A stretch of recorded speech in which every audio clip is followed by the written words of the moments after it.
ఆత్మీయులైన ప్రేక్షకులకు నమస్కారం. నా పేరు డాక్టర్ చిరుమామిళ్ళ మురళీ మనోహర్. ఈ కార్యక్రమంలో ఒక ముఖ్యమైన విషయాన్ని మనం తెలుసుకోబోతున్నాం. ఎంతోమందిని బాధించే సమస్య ఇది. మూత్రంలో మంట, ఇంకా స్పష్టంగా చెప్పాలంటే మూత్ర విసర్జనలో నొప్పిగా అనిపించటం. దీని గురించి సమగ్రంగా తెలుసుకుందాం. ఈ సమస్య ఒకవేళ మీకుంటే దానికి దారితీసేటటువంటి కారణాన్ని విశ్లేషించుకోవాలి. ఉదాహరణకు ఈ మూత్రంలో మంట ఉన్నప్పుడు ఈ మూత్ర విసర్జన సమయంలో అసౌకర్యంగా మంటగా ఉంటుందా అనేది ఆలోచించండి, గమనించండి. ఒకవేళ అలా ఉంటే దానికి కారణం ఏమై ఉండొచ్చు అంటే మూత్రకోశపు ఇన్ఫెక్షన్ అయి ఉండొచ్చు, అంటే సిస్టైటిస్ అయి ఉండొచ్చు. అలా కాదు, ఒకవేళ మీకు పెళ్ళయిన తర్వాత మైథునం తర్వాత మూత్ర విసర్జన మంటగా అనిపిస్తుందా, ఇది గమనించండి. ఒకవేళ అలాగా భార్యాభర్తల సంగమ సమయంలో ఆ సంగమం జరిపిన తర్వాత మూత్ర విసర్జనలో మంటగా అనిపిస్తుంటే దానికి కారణం అభిఘాతాలు కానీ, దెబ్బలు కానీ, లేకపోతే ట్రామా అంటే గాయాలు కానీ అయి ఉండొచ్చు. అలా కాదు, ఒకవేళ మీరు స్త్రీలైతే ఈ జననేంద్రియ స్రావాలు కూడా ఉంటాయా మూత్రంలో మంటతో పాటు, ఆలోచించండి, గమనించండి. ఒకవేళ అలా గనక మూత్రంలో మంటతో పాటు జననేంద్రియ స్రావాలు కూడా ఉంటే దానికి కారణం తెల్లబట్ట అంటే వైట్ డిశ్చార్జ్ అయి ఉండొచ్చు, లేదా ఫంగల్ ఇన్ఫెక్షన్ అయి ఉండొచ్చు, లేదా థ్రష్ అయి ఉండొచ్చు, లేదా ట్రైకోమోనియాసిస్ అయి ఉండొచ్చు. మరొక విషయం, పొత్తి కడుపులో కానీ లేదా వృషణాల్లో కానీ అసౌకర్యంగా నొప్పిగా ఉంటుందా, గమనించండి మూత్రంలో మంటతో పాటు. అలా గనక ఉంటే దానికి కారణం లైంగిక వ్యాధులు అయి ఉండొచ్చు, సెక్సువల్లీ ట్రాన్స్మిటెడ్ డిసీజెస్ అయి ఉండొచ్చు. మరొక విషయం, మూత్ర మార్గం నుంచి చీము కూడా కారుతూ ఉందా మూత్రంలో మంటతో పాటు, గమనించండి. ఒకవేళ అలా కనుక ఉంటే దానికి కారణం పుయమేహం అంటే గనోరియా అయి ఉండొచ్చు. మరొక విషయం, మూత్రాన్ని గమనించండి. మూత్రంలో మంట ఉన్నప్పుడు ఈ మూత్రం ఎర్రగా రక్తంతో కలిసి కనిపిస్తుందా, గమనించండి. ఒకవేళ అలా రక్తంతో కలిసి కనిపిస్తుంటే దానికి కారణం ఏమై ఉండొచ్చు అంటే మూత్ర మార్గంలో రాళ్ళు తయారవటం అయి ఉండొచ్చు, అంటే కిడ్నీ స్టోన్స్ అయి ఉండొచ్చు. అలాగే మరొక విషయం, ఈ మూత్రంలో మంట ఇతర అంశాలతో ఎక్కువ అవుతూ ఉందా, గమనించండి. ఒకవేళ అలా కనుక జరుగుతూ ఉంటే దానికి కారణం ఆహార సంబంధ పదార్థాలు కానీ ఆహారేతర పదార్థాలు కానీ పడకపోవడం అయి ఉండొచ్చు, అంటే ఎలర్జీలు అయి ఉండొచ్చు. ఇలాగా కారణాన్ని బట్టి దానికి సమస్యని మనం కనుక్కొని ఆ సమస్యను పరిష్కరించుకోవాలి. ఎందుకంటే అలవోకగా జరిగిపోవాల్సినటువంటి ఈ మూత్ర విసర్జనలో అపశృతి ఏదైనా ఏర్పడింది అనుకోండి, అప్పుడు ఎవరికైనా కంగారు అనిపిస్తుంది. ఇదేమిటబ్బా ఇలా ఉంది అని అనిపిస్తూ ఉంటుంది, కంగారు పడుతుంది. ఇలాంటి సందర్భాలలో కారణాన్ని కనిపెట్టి దానికి అనుగుణంగా చికిత్స తీసుకోవాలి. ఇది చాలా ముఖ్యం. అంతేగాని కంగారు పడి ఒకవేళ హైరాణ పడితే ప్రయోజనం ఉండదు. అయితే ఈ కారణాన్ని కనుక్కోవటానికి ముందు అసలు ఈ మూత్రానికి మూత్ర వ్యవస్థకి సంబంధించిన కొంత ప్రాథమిక సమాచారం మీకు ఉండటం అవసరం. ముఖ్యంగా ఈ మూత్రం ఏ పదార్థాలతో తయారవుతుంది అనేది తెలుసుకోవాలి. మన శరీరంలో కణజాలాలు ఈ ఆహారం ద్వారా శక్తిని తయారు చేసుకునేటువంటి సమయంలో చాలా రకాల వ్యర్థ పదార్థాలు తయారవుతూ ఉంటాయి. ఇవి రక్త ప్రవాహం ద్వారా కిడ్నీలకు చేరతాయి, చేరి మూత్రం రూపంలో బయటకు వెళ్ళిపోతూ ఉంటాయి. ముందు కిడ్నీలు చేరతాయి, అక్కడ నుంచి ఈ బ్లాడర్ నుంచి ఈ బయటకు వెళ్ళిపోతూ ఉంటాయి. ఇలాగా ఈ మూత్రంలో ఈ వ్యర్థ పదార్థాల మోతాదు ఎంత ఉంటుంది అంటే 4-5 వంతులు మాత్రమే. మిగిలిందంతా కూడా నీళ్ళే ఉంటాయి. ఈ పదార్థాల్లో నత్రజనికి సంబంధించినటువంటి యూరియా, యూరిక్ యాసిడ్, అలాగే క్రియాటిన్లు ఎక్కువగా ఉంటాయి. మన శరీరంలో ప్రోటీన్లు ఇంకా ఇలాంటి పదార్థాలు రసాయనికంగా విచ్ఛిన్నమయ్యేటప్పుడు ఇవి తయారవుతూ ఉంటాయి. వీటితో పాటు శరీరంలో అవసరానికి మించి చేరేటటువంటి sodium, potassium, chloride, calcium, magnesium, అలాగే లోహం, సల్ఫేట్, ఫాస్ఫేట్, బైకార్బోనేట్ ఇలాంటివి కూడా ఈ మూత్రంలో భాగంగా బయటికి వెళ్ళిపోతూ ఉంటాయి. మరి మూత్ర విసర్జన ఎలా జరుగుతుంది ఇది తెలుసుకోవాలి. ఈ మూత్రపిండాలు అంటే కిడ్నీలు రక్తాన్ని వడపోయటం ద్వారా మూత్రాన్ని తయారు చేసుకుంటాయి, ఇది మనకు తెలుసు. ఇలా తయారైనటువంటి ఈ మూత్రనాళాలు అంటే యూరెటర్స్ ద్వారా, చూసారా ఈ కిడ్నీల నుంచి బయటకు వచ్చాయి యూరెటర్స్, వీటి ద్వారా మూత్రాశయాన్ని అంటే ఈ యూరినరీ బ్లాడర్ని చేరుతుంది. సుమారు 1/2 లీటర్ వరకు మూత్రం చేరిన తర్వాత మూత్రాన్ని విసర్జించాలి అన్న భావన కలుగుతుంది. అంటే మూత్ర విసర్జనని ఆపటం, ఆపకుండా ఉండటం అనే విషయాలు చాలా వరకు మన ఆధీనంలో ఉంటాయి. మరి ఎంత నీరు తాగితే అంత మూత్రాన్ని విసర్జిస్తామా అన్న అనుమానం కొంతమందికి వస్తూ ఉంటుంది. ఈ మూత్రపిండాలు ఆరోగ్యంగా ఉన్నంతసేపు మనం ఎంత నీళ్ళని తాగినా శరీరంలో ఉండాల్సినంత నీరే ఉండి మిగిలినంతా కూడా విసర్జితం అవుతూ ఉంటుంది. అయితే ఈ నీరంతా కేవలం మూత్రం రూపంలోనే ఈ నీళ్ళంతా బయటికి వెళ్ళిపోవాలని లేదు. స్వేదం అంటే చెమట, శ్వాస, అలాగే ఆవిరి, అలాగే మలం, వీటిలో దేని ద్వారానైనా వెళ్ళిపోవచ్చు. మరి ఈ మూత్రం మోతాదులో ఎక్కువ తక్కువలు ఎందుకు ఉంటాయి అని అనుమానం వస్తూ ఉంటుంది. శరీరం సమస్థితిలో ఉండాలంటే దాంట్లో ఉండేటువంటి పదార్థాలన్నీ కూడా నిర్ణీతమైనటువంటి మోతాదులో ఉండాలి. మనిషి శరీరంలో 60% బరువుని ఈ నీరు అనేది ఆక్రమిస్తుంది. వాతావరణపు ఉష్ణోగ్రత పెరిగినా లేదా వ్యాయామం చేసినా జ్వరం, వాంతులు, విరేచనాలు ఇలాంటి వాటి వల్ల ఏం జరుగుతుంది, శరీరం ఎక్కువగా నీటిని నష్టపోతుంది. ఇలాంటి సమయంలో మిగిలి ఉన్న నీటిని రక్షించుకునేందుకు కిడ్నీలు ఆయత్తం అవుతాయి. దీంతో ఈ మూత్ర విసర్జన అనేది తగ్గిపోతుంది. ఈ మనిషి మెదడులో ఉండేటటువంటి హైపోథెలామస్ అనే భాగం శరీరపు నీటి నిల్వల్ని ఎప్పటికప్పుడు బేరీజ్ వేసుకుంటూ ఉంటుంది. శరీరంలో నీటి శాతం తగ్గుతున్న సూచనలు అందగానే ఏం జరుగుతుంది, ఈ హైపోథెలామస్ పిట్యూటరీ గ్రంథిని అప్రమత్తం చేస్తుంది. ఈ గ్రంథి వెంటనే మూత్రాన్ని నిరోధించే యాంటీ డయాబెటిక్ హార్మోన్ని రక్తం లోపలికి విడుదల చేస్తుంది, రిలీజ్ చేస్తుంది. ఇది మూత్రపిండాలను చేరుతుంది. మూత్రపిండాలను చేరి ఈ ఏడిహెచ్ యాంటీ డయాబెటిక్ హార్మోను వడపోతని నియంత్రిస్తుంది. దీంతో మూత్రం ఆగిపోవచ్చు, లేదా తగ్గొచ్చు, లేదా బాగా కాన్సన్ట్రేట్ అవ్వచ్చు, అంటే గాఢతను సంతరించుకోవచ్చు. ఇలా ఎలా అయినా జరగవచ్చు. ఇంతేకాదు కిడ్నీల్లో మొదలై కిడ్నీల్లోనే అంతమయ్యేటటువంటి రెనిన్ యాంజియోటెన్సిన్ అనే ఒక పునర్నివేశ వ్యవస్థ వల్ల కూడా ఈ మూత్ర విసర్జనలో హెచ్చుతగ్గులు అనేవి సంభవిస్తూ ఉంటాయి. మూత్ర విసర్జన కష్టంతో, నొప్పితో ఉన్నప్పుడు ఆయుర్వేద సంహితలు ప్రధానంగా 3 స్థితుల్ని పరిగణించమంటాయి.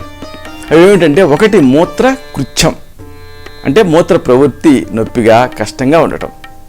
ఇక 2 మూత్రాఘాతం అంటే మూత్ర ప్రవాహానికి అడ్డంకులు ఏర్పడటం.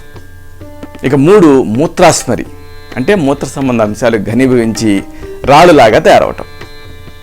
సంహితాకారులు ఈ లక్షణ ప్రాధాన్యతను బట్టి వీటిని వేరువేరుగా చర్చించినప్పటికీ ఒకదాని వల్ల మరొకటి ప్రభావితం అయ్యే అవకాశాల గురించి సూచించారు. ఈ సందర్భంగా దీన్ని గమనించాలి. మూత్ర విసర్జనకి సంబంధించి సమస్యలు ఎదురైనప్పుడు మనం కొన్ని అంశాలను పరిగణించాలి. వరుసగా వీటిని మనం విశ్లేషించుకుందాం. మూత్రంలో మంటున్నప్పుడు ముందుగా ఆలోచించాల్సింది మూత్రకోశపు ఇన్ఫెక్షన్ అంటే సిస్టైటిస్ గురించి. మూత్రాశయం వ్యాధిగ్రస్తమైనప్పుడు మూత్ర విసర్జన సమయంలో అసౌకర్యంగా ఉంటుంది, మంటగా ఉంటుంది. మందులకి ఒక పట్టణం లొంగకుండా ఉంటుంది. ఒకవేళ లొంగినట్టు కనిపించినా పదే పదే తిరగబెడుతూ ఉంటుంది. ఇది ఈ సిస్టైటిస్ వ్యాధి ముఖ్య లక్షణం. సంభోగం తర్వాత ముఖ్యంగా మహిళల్లో ఈ వ్యాధి ఎక్కువ అవుతూ ఉంటుంది. ఎందుకు అంటే మహిళలకి మగవాళ్ళ కంటే తక్కువ పొడవు ఉండేటటువంటి మూత్ర ప్రసేకం ఉంటుంది. ఉండటం వల్ల ఏం జరుగుతుంది, ఈ ఇన్ఫెక్షన్ అనేది త్వరగా లోపలికి ప్రవేశిస్తుంది జనాంగం నుంచి. ఈ ఇన్ఫెక్షన్ మూత్రాశయానికి మాత్రమే పరిమితం కాదు, ఒక్కోసారి కిడ్నీల వరకు కూడా వ్యాపించవచ్చు. అలా జరిగితే తీవ్రమైనటువంటి జ్వరం, అలాగే బాగా వణుకు, అలాగే చలి, ఇంకా నడునొప్పి ఇలాంటివన్నీ కూడా అనుబంధంగా సంభవించేస్తాయి. అయితే ఇక్కడ మరొక విషయం కూడా దృష్టిలో ఉంచుకోవాలి. మూత్రంలో మంట అనేది కేవలం ఇన్ఫెక్షన్ కారణంగానే రావాలని లేదు. మూత్ర ప్రసేకం ఇన్ఫ్లేమ్ అయినప్పుడు కానీ, లేకపోతే దాని లోపల మార్గం ఇరుగ్గా మారినప్పుడు కానీ, లేదా మూత్రాశయమే చిన్నగా ఉన్నప్పుడు కానీ మంట రావచ్చు. కొత్త దంపతుల్లో దాంపత్యంలో పాల్గొనే సమయంలో ఈ జననేంద్రియాలు అసహజంగా రాపిడికి గురవుతాయి, ఒరుసుకుపోయేటటువంటి అవకాశం ఉంటుంది. అలాంటప్పుడు కూడా ఈ మూత్రాశయం వ్యాధిగ్రస్తం అవుతుంది. అందుకే దీన్ని ఈ సాధారణంగా కొత్తగా పెళ్ళైన వాళ్ళలో చూస్తూ ఉంటాం. మరి ఇలాంటప్పుడు ఏం చేయాలి అంటే కొన్ని సూచనలు ఉన్నాయి. మూత్ర విసర్జన సమయంలో మంటగా ఉన్నప్పుడు వెంటనే కనీసం ఒక 1/2 లీటర్ నుంచి 1 లీటర్ వరకు మంచి నీళ్ళని తాగండి.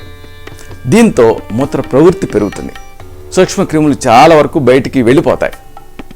ఎన్నిసార్లు వీలైతే అన్నిసార్లు మూత్ర విసర్జన చేయండి, యూరినేట్ చేయండి. ఈ వ్యాధిలో అనుబంధ లక్షణంగా నడుము భాగంలో నొప్పి ఉంటుంది. అప్పుడు ఏం చేయాలి? నొప్పిని తగ్గించుకోవడానికి వేడి నీళ్ళ సీసాన్ని ఒక గుడ్డలో చుట్టి కాపడం పెట్టుకోండి. దీంతో ఈ నడుము నొప్పి, మూత్ర విసర్జన వల్ల వచ్చేటువంటి నడుము నొప్పి తగ్గుతుంది. ఇక మూత్రం లోపల ఉండేటువంటి అమ్లత్వం తగ్గించడం అవసరం. దీనికోసం ఒక చెంచాడు వంట సోడాని ఒక గ్లాసు నీళ్ళ కలిపి 4 గంటలకు ఒకసారి కొద్దిగా తాగుతూ ఉండాలి. అయితే ఒకవేళ రక్తపోటు ఉంటే మాత్రం దీన్ని వాడకూడదు. ఇక చింత, నిమ్మ ఇలాంటి పుల్లటి పదార్థాలను ఉపయోగించకూడదు. ఎందుకు అంటే ఈ మూత్రం లోపల ఉండేటువంటి అమ్లత్వాన్ని ఇంకా పెంచుతాయి. అదేవిధంగా గుడ్లు, చేపలు, మాంసం, జున్ను ఇలాంటి జంతు సంబంధమైనటువంటి ప్రోటీన్లను కూడా వాడకపోవటం మంచిది. ఏమిటి? గుడ్లు, చేపలు, మాంసం, జున్ను. వీటిని సహజంత తగ్గించాలి. ఎందుకంటే వీటి ద్వారా అమ్లాంశాలు వ్యర్థ పదార్థాలుగా తయారవుతాయి, మంటను కలిగించే అవకాశం ఉంటుంది.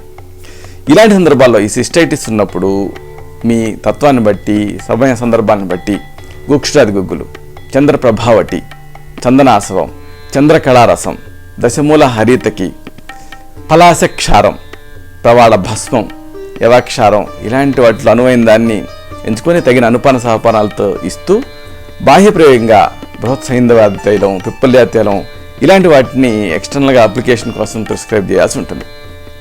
ఇక ఈ మూత్రంలో మంటకి మరొక ముఖ్య కారణం ఆఘాతాలు, దెబ్బలు, గాయాలు, అంటే ట్రామా అవటం.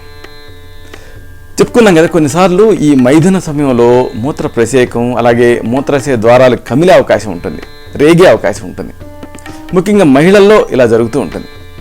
సంభోగం తర్వాత మూత్ర విసర్జనలో మంటగా అనిపిస్తూ ఉంటే మూత్రాశయ ద్వారం వరుసుకుపోయినట్లుగా అనుకోవాలి. దీనికి ఏం చేయాలి అంటే కొన్ని సూచనలు ఉన్నాయి. శృంగార కార్యకలాపాలతో మంట వస్తున్నప్పుడు బాగా అగ్రెసివ్గా ప్రవర్తించడం అనేది మానుకోవాలి. సమాగమం ముందు శరీరం, మనస్సు రెండు కూడా సన్నద్ధంగా కావాలి, అంటే తయారవ్వాలి. దీనికోసం సమయం తీసుకోవటం మంచిది. శృంగారంలో నెమ్మదిగా ప్రవర్తించడంతో రకరకాల గ్రంథుల నుంచి జలీయాంశాల విడుదలకి ఆస్కారం అనేది ఏర్పడుతుంది. దీంతో లోపల ఒరిపిడి, రాపిడి ఇలాంటివి తగ్గుతాయి. అదేవిధంగా తప్పనిసరిగా ఈ మైథునం తర్వాత మూత్ర విసర్జన చేయాలి, యూరినేట్ చేయాలి సెక్స్ తర్వాత. ఇలా చేయటంతో ఏం జరుగుతుంది? సూక్ష్మ క్రిములు మూత్ర వ్యవస్థలో నిలవ ఉండకుండా బయటకు వెళ్ళిపోతాయి. ఇక ఈ మూత్రంలో మంటకి ముఖ్యంగా మహిళల్లో ఒక ముఖ్యమైన కారణం తెల్లబట్ట, white discharge, fungal infection, thrush, ముఖ్యంగా ట్రైకోమోనియాసిస్ ఇలాంటి ఇన్ఫెక్షన్స్లో సాధారణంగా మూత్రంలో మంట ఉంటూ ఉంటుంది. ఫంగల్ ఇన్ఫెక్షన్తో ఏం జరుగుతుంది? జననేంద్రియం లోపల ఉండేటువంటి శ్లేష్మపు పొర నొప్పితో కూడినటువంటి ఒక తెల్లని తెరలాగా మారేటటువంటి పొరలాగా మారేటటువంటి అవకాశం ఉంటుంది. అంతేకాదు సంతాన నిరోధక మాత్రల రూపంలో తీసుకునే ఫిమేల్ సెక్స్ హార్మోన్లు కూడా ఈ స్థితిని ఇంకా తీవ్రతరం చేస్తాయి. పిల్స్ ఈ సమస్యను ఇంకా ఎక్కువ చేస్తాయి. ఎందుకు అంటే ఈ మాత్ర లోపల ఈస్ట్రోజన్ అని ఉంటుంది. ఇది ఈ జననేంద్రియ స్రావాల ప్రవృత్తిని మారుస్తుంది, మార్చేసేసి ఫంగస్ని పెరిగేలా చేస్తుంది. ఇక ఇంతేకాదు మెనోపాజ్ అంటే రజో నివృత్తిలో బయస్ట్లు ఆగిపోయేటప్పుడు కూడా కొంతమంది ఈ హార్మోన్ రిప్లేస్మెంట్ థెరపీ తీసుకుంటూ ఉంటారు. ఇలాగ హార్మోన్ రిప్లేస్మెంట్ థెరపీతో కూడా ఇదే ఇబ్బంది రావచ్చు. అలాగే డయాబెటీస్లో అంటే మధుమేహ రోగులలో రక్తం లోపల ఉండేటువంటి చక్కెర మోతాదు ఒకవేళ ఎక్కువైంది అనుకోండి, అప్పుడు కూడా ఈ రకంగా ఇదే స్థితి వస్తూ ఉంటుంది. శక్తివంతమైనటువంటి యాంటీబయాటిక్స్ని దీర్ఘకాలం పాటు వాడినప్పుడు అవి ఏం చేస్తాయి? యూస్ఫుల్ బ్యాక్టీరియా అంటే ప్రో బ్యాక్టీరియా ఉంటాయి, ఉపయోగకరమైన బ్యాక్టీరియా, వీటిని కూడా అంతం చేసేస్తాయి. అప్పుడు ఈ ఫంగల్ ఇన్ఫెక్షన్ అనేది పెరిగిపోతుంది. తెల్లటి జిగురు లాంటి స్రావం ఉన్నట్లయితే అప్పుడు ఈ ఫంగల్ ఇన్ఫెక్షన్ అనుమానించాలి. మందులతో, అనేక రకాల డ్రగ్స్తో, అలాగే రకరకాల వ్యాధులతో కూడా ఈ సమస్య వస్తూ ఉంటుంది. అప్పుడు దానికి అనుగుణంగా జాగ్రత్తలు తీసుకోవాలి. ఈ ఫంగల్ ఇన్ఫెక్షన్స్లో ఆయుర్వేదంలో త్రిఫల, పంచవల్కలాలు ఇలాంటి పదార్థాలతో తయారు చేసినటువంటి కషాయాలని స్థానికంగా డూష్గా ఉపయోగించడం అనేది ఒక ప్రక్రియ. దీనికి ఈ ఫంగల్ ఇన్ఫెక్షన్స్ ఉన్నప్పుడు కొన్ని చక్కని గృహ చికిత్సలు ఉన్నాయి. వస, ఈ వజ చూర్ణాన్ని పూటకు 1 గ్రాము మోతాదుగా 3 పూట్ల తేనెతో తీసుకుంటే ఫంగల్ ఇన్ఫెక్షన్స్ తగ్గి మూత్రంలో మంట తగ్గుతుంది. ఇలాంటిదే మరొక ఔషధం. అత్తి చెట్టు పట్టను కానీ, దానిమ్మ చెట్టు వేరు బెరడుని కానీ నీళ్ళకి వేసి మరిగించి కషాయం కాచి జననేంద్రియాన్ని శుభ్రం చేసుకుంటూ ఉంటే ఫంగల్ ఇన్ఫెక్షన్ తగ్గి యూరిన్లో మంట తగ్గుతుంది. మరొక గృహ చికిత్స తులసి ఆకుల్ని వేపాకుల్ని ఒక వెడల్పాటి గంగాళంలో మరిగించాలి. ఆ నీళ్ళల్లో సిజ్జుబాతలా తీసుకోవాలి. అంటే కాళ్ళు బయట పెట్టి బొడ్డు మునిగేలాగా ఒక 20 నిమిషాలు కూర్చోవాలి. ఇలా రోజుకి 3 సార్లు వారం రోజుల పాటు చేస్తే ఈ మూత్రంలో మంట తగ్గుతుంది. ఇలాంటిదే ఫంగల్ ఇన్ఫెక్షన్స్ని తగ్గించడం ద్వారా మూత్రంలో మంటను తగ్గించే మరొక ఔషధం త్రిఫలా చూర్ణాన్ని 1 చెంచాడు, ఒక 1/2 చెంచాడు గుడూచి సత్వం, ఈ 2 కలిపి తగినంత నెయ్యిని తేనెని కలిపి ఆహారానికి ముందు ఒక ఉదయం మధ్యాహ్నం రాత్రి ఇలా 3 పూట్ల కూడా ఒక వారం పాటు తీసుకుంటూ ఉంటే, అవసరాన్ని బట్టి 15-20 రోజుల పాటు తీసుకుంటే ఈ ఫంగల్ ఇన్ఫెక్షన్స్ తగ్గి మూత్రంలో మంట తగ్గుతుంది. ఇలాంటిదే మరొక ఔషధం ఒక 1/2 కప్పు ఉలవల కషాయం. దీన్ని ఉదయం సాయంత్రం రోజు 2 పూట్ల తీసుకుంటూ ఉండాలి. అప్పుడు మూత్రంలో మంట తగ్గుతుంది. ఇలాంటిదే మరొక ఔషధం చింతగింజ పిక్కల్ని పొడి చేసి ఒక 1/2 చెంచాడు మోతాదుగా పాలతో రోజుకి 2 సార్లు తీసుకుంటూ ఉంటే కూడా ఫంగల్ ఇన్ఫెక్షన్స్ తగ్గి మూత్రంలో మంట తగ్గుతుంది. మరొక ఔషధం బ్రహ్మమేడి పండ్లని ఎండబెట్టి పొడి చేసుకొని 1/2 చెంచాడు మోతాదుగా పంచదార తేనెలు కలిపి రోజుకి 2 సార్లు తీసుకుంటూ ఉండాలి. అప్పుడు కూడా ఫంగల్ ఇన్ఫెక్షన్స్ తగ్గి ఈ మూత్రంలో మంట తగ్గుతుంది. మరొక గృహ చికిత్స నేల ఉసిరిక వేరిని బియ్యం కడుగు నీళ్లతోటి సహా ముద్దగా నూరి 1/2 చెంచాడు మోతాదుగా రోజుకి 2 సార్లు తీసుకుంటూ ఉంటే కూడా ఫంగల్ ఇన్ఫెక్షన్స్ తగ్గి మూత్రంలో మంట తగ్గుతుంది. మరొక గృహ చికిత్స ఆర పువ్వుల్ని దంచి నీళ్ళకు వేసి మరిగించి కషాయం కాచి 1/2 కప్పు మోతాదుగా రోజుకి 3 సార్లు తీసుకుంటూ ఉండాలి. మరొక మంచి చికిత్స పట్టిక. దీన్ని పొంగించి పొడి చేసి పూటకి 1/2 చెంచాడు పొడిని అరటిపండు మధ్యలో మాటు పెట్టి 2 పూట్ల తీసుకుంటూ ఉంటే ఈ ఫంగల్ ఇన్ఫెక్షన్స్ తగ్గి దానివల్ల మూత్రంలో మంట తగ్గుతుంది. అవసరమైన సందర్భాల్లో ఆరోగ్యవర్ధనే ఒకటి కైసర గుగ్గులు, రసమాణిక్యం, పుష్యానుగు చూర్ణం, కర్పూర శిలాజిత్, చంద్రప్రభావటి, అశోకారిష్టం, లోద్ధాసవం, పత్రంగాసవం ఇలాంటివి తగిన అనుపాన సహపానాలతో నాడిని బట్టి సెలెక్ట్ చేసి ఇస్తూ బాహ్యంగా ఎక్స్టర్నల్గా జాత్యాది తైలం, మహామరిచా తైలం, మహానారాయణ తైలం ఇలాంటి వాటితో పిచ్చుదారాన్ని అడ్వైజ్ చేస్తూ ఉంటాం. ఇక మూత్రంలో మంటకి మరొక ముఖ్యమైన కారణం లైంగిక వ్యాధులు, సెక్సువల్లీ ట్రాన్స్మిటెడ్ డిసీజెస్. సుఖవ్యాధికారక అంశాలైనటువంటి సూక్ష్మక్రిములు ఊర్ధ్వముఖంగా ప్రయాణం చేస్తాయి. మగవాళ్ళలో ప్రోస్టేట్ గ్రంథిని చేరుకుంటాయి లేదా అక్కడి నుంచి కిందకి వృషణాల లోపలికి వెళ్తాయి. అప్పుడు ఆ భాగాలలో అసౌకర్యంగా ఉండేటువంటి అవకాశం ఉంది. మూత్ర విసర్జన సమయంలో అది నొప్పిగా మారుతుంది. కొన్ని సందర్భాలలో శస్త్రచికిత్సలో భాగంగా మూత్ర ప్రక్షేపం లోపలికి కెథటర్లను ఇన్సర్ట్ చేస్తూ ఉంటారు. అప్పుడు కూడా ఇలాగ ఇన్ఫెక్షన్ రావచ్చు. అందుకే కొంతమందికి పోస్ట్ సర్జికల్గా ఈ యూరినరీ బర్నింగ్ అనేది వస్తూ ఉంటుంది. ఈ సమయంలో సరైనటువంటి జాగ్రత్తలు తీసుకోకపోతే అంటే క్యాథెటర్ వేసేటప్పుడు అప్పుడు ఇలాగ ఇన్ఫెక్షన్ వస్తూ ఉంటుంది. ఇలాంటి సందర్భాలలో దీన్ని తగ్గించడానికి శిలాజిత్వాదివటి, మేహముద్గరవటి, శ్వేతపర్పటి, చందనాదివటి, చంద్రప్రభావటి, గోక్షాది గుగ్గులు ఇలాంటి వాటిని ప్రిస్క్రైబ్ చేయడం జరుగుతుంది. ఇక ఈ మూత్రంలో మంటకి మరో కారణం పూయమేహం అంటే గనోరియా. అనైతికమైనటువంటి విచ్చలవిడి శృంగారంతో మూత్ర మార్గం ఇన్ఫెక్ట్ అయ్యేటువంటి అవకాశం ఉంటుంది. ఈ ఇన్ఫెక్షన్ కారణంగా మూత్రం పోసుకునేటువంటి సమయంలో మంట అనిపిస్తుంది. ఇలాంటప్పుడు ఈ పూయమేహం అంటే గనేరియాని తగ్గించేటువంటి మంచి గృహ చికిత్సలు ఉన్నాయి. పెద్ద యాలకుల గింజలు, సూర్యకారం సమాన భాగాలు తీసుకొని పొడి చేయాలి.